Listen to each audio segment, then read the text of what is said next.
Hello viewers, I doctor SVK Lal welcome you all in my YouTube channel. मेरे YouTube channel में आपका बहुत बहुत स्वागत है। अगर आप इस चैनल पर नए हैं तो चैनल को सब्सक्राइब कर लें। आज का वीडियो बहुत खास होने वाला है। आज हम चर्चा कर रहे हैं force on current carrying conductor in a uniform magnetic field.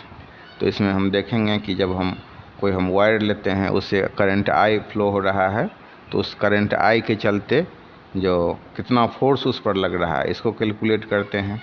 यदि हम करंट कैरिंग कंडक्टर वायर को लेते हैं और मैग्नेटिक फील्ड में रखते हैं, तो उस पर कितना मैग्नेटिक फील्ड में रखने के वजह से उस पर कितना मैग्नेटिक फोर्स लग रहा है, इसी को इसमें कैलकुलेट करना है।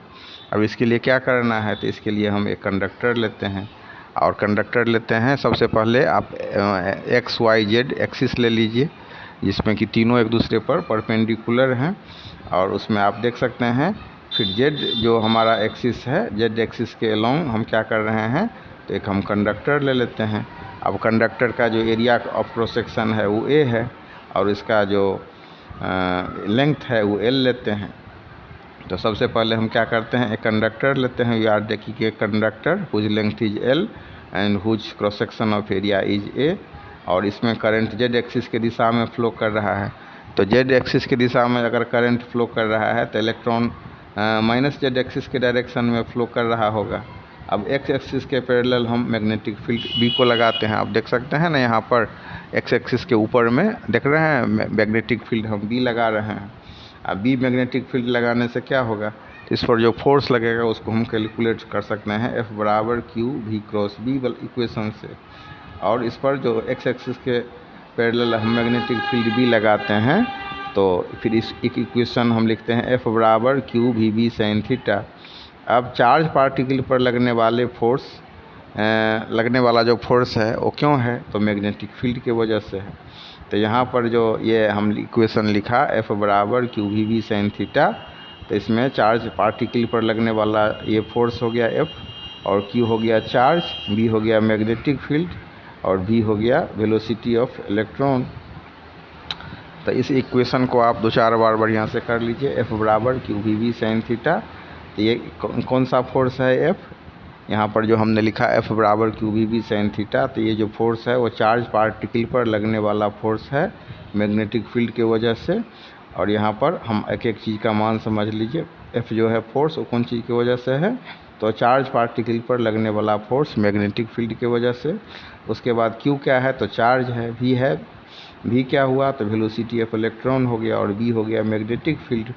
और थीटा क्या है, तो angle between charge particle and magnetic field, मतलब चार्ज पार्टिकल और मैग्नेटिक फील्ड के बीच का एंगल हो गया थीटा।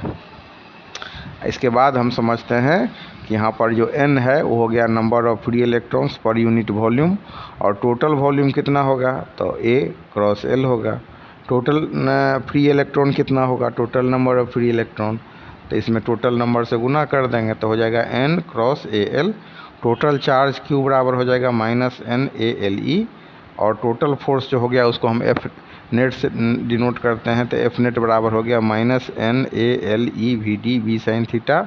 और चूँकि I का वैल्यू होता है, I बराबर होता है NeAVD, तो I का वैल्यू अगर हम इसमें पुट कर देते हैं तो ये हमारा हो जाएगा F नेट बराबर ILB sin थीटा। और VD के अपोजिट डायरेक्शन में करंट का डायरेक्शन होगा। फिर इसके डायरेक्शन को निकालने के लिए फ्लेमिंग लेफ्ट हैंड रूल का हम यूज करते हैं, और F नेट बराबर हम लिखते हैं IL क्रॉस B। तो इसके बाद हम फ्री इलेक्ट्रॉन पर लगने वाले फोर्स को कैलकुलेट करते हैं, तो F नेट बराबर हो जाएगा ILB sin थीटा। यहाँ पर थीटा क्या हो जाएगा, तो अगर 0 डिग्री और 180 डिग्री, मतलब वायर को मैग्नेटिक फील्ड के अलोंग अगर हम रखते हैं, तो एक केस में थीटा बराबर हो जाएगा 0, जब जो करंट का डायरेक्शन मैग्नेटिक फील्ड के डायरेक्शन में होगा। तो जब थीटा बराबर 0 होगा तो F नेट बराबर हम लिखते हैं ना ILB sin थीटा, तो थीटा sin 0 डिग्री बराबर 0, तो टोटल ये जो फोर्स हो जाएगा F net will be equal to 0। और करंट का डायरेक्शन अगर मैग्नेटिक फील्ड के डायरेक्शन के अपोजिट हो, विपरीत दिशा में हो, तो थीटा का वैल्यू कितना हो जाएगा 180 डिग्री। तो फिर यहाँ पर F नेट का वैल्यू हो जाएगा 0। अब अगर मैग्नेटिक फील्ड को हम परपेंडिकुलर रखते हैं, वायर को अगर हम मैग्नेटिक फील्ड के परपेंडिकुलर रखते हैं, तो थीटा बराबर हो जाएगा हमारा 90 डिग्री, और इस केस में मैग्नेटिक फोर्स मैक्सिमम होगा। जब थीटा को 0 या 180 डिग्री के अलावा हम रखते हैं तभी फोर्स हमारा नॉन जीरो होगा। तो इसमें ये बात को समझनी है और आपको समझना है कि ये जो हमारा एफ नेट बराबर ILB sin थीटा है, इसको याद रखिए। और इसमें जो थीटा का मान अगर मतलब जिस हिसाब से होगा उसी हिसाब से इसका वैल्यू भी होगा। साइन थीटा का वैल्यू अगर 90 डिग्री होता है तो हमारा जो ये मैक्सिमम हो जाएगा एफ नेट, और अगर मतलब थीटा बराबर 0 डिग्री है तो ये हो जाएगा एफ नेट 0 हो जाएगा, क्योंकि साइन 0 डिग्री बराबर 0 होता है। तो इसी इक्वेशन के मदद से हम एफ नेट बराबर ILB sin थीटा के मदद से हम इसको निकाल सकते हैं। और आप देख सकते हैं कि इसमें जो फ्लेमिंग लेफ्ट हैंड रूल है उसके मदद से इसका डायरेक्शन को भी ज्ञात कर सकते हैं। तो बहुत इम्पोर्टेंट चैप्टर है, बहुत छोटा सा टॉपिक है, और इसमें अगर एक दो इक्वेशन को आप ध्यान में रखते हैं तो बहुत आराम से इसको समझ सकते हैं। एफ नेट बराबर ILB sin थीटा, और मतलब n बराबर नंबर ऑफ फ्री इलेक्ट्रॉन्स,